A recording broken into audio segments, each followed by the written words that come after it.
कहे असो हमहू नवरातर करब ना। 9 दिन माई के पाठ कराइब हम भूखल रहब ना।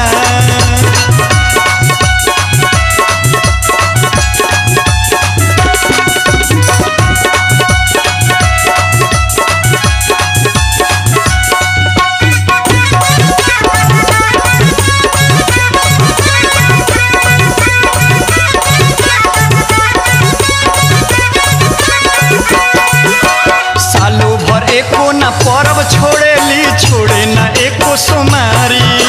सासु ससुर के पाँव ना छुए कहेले भगतिन बाड़ी।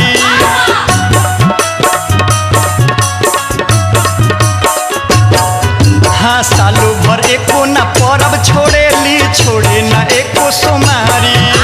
सासु ससुर के पाँव ना छुए कहेले भगतिन बाड़ी। कैसे पहे ई मन जोग फलवा जब देखावेली ऐसन जलवा।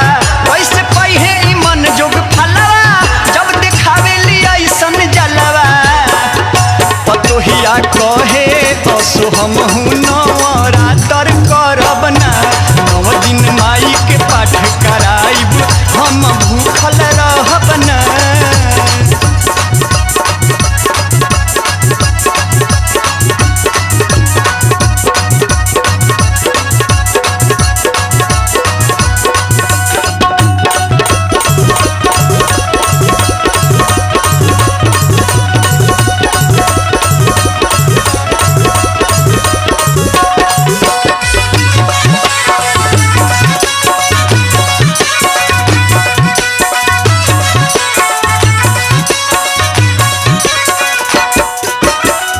ना घर के ही काम करेली, फिल्म देखेली मोबाइल में। सासु ससुर के कहल ना करे रहेल ई स्टाइल में।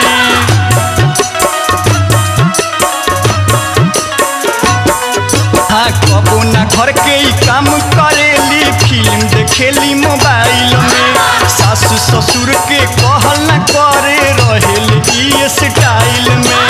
सेवा बड़का धर्म तो कहीं करेली ऐसन करम। सेवा बड़का धर्म तो कहीं करेली ऐसन करम। पतोहिया कहे असो हमहू नवरातर करब ना।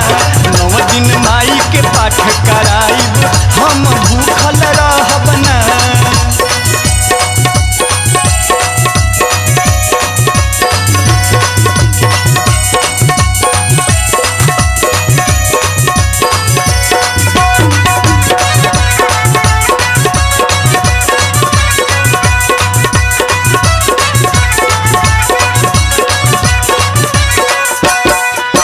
सासू जी गौरी ससुर ह शंकर पति परमेश्वर कहावेले। वही ह देवता घरवा के मंदिर जे भी कोई बनावेले।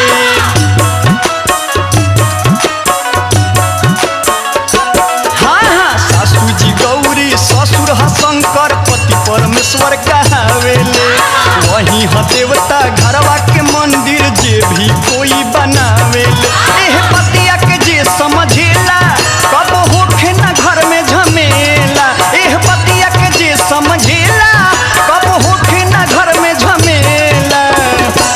तबो कहे पतोहिया हमहू नवरातर करबैना। 9 दिन माई के पाठ कराइब हम भूखल रहबैना। पतोहिया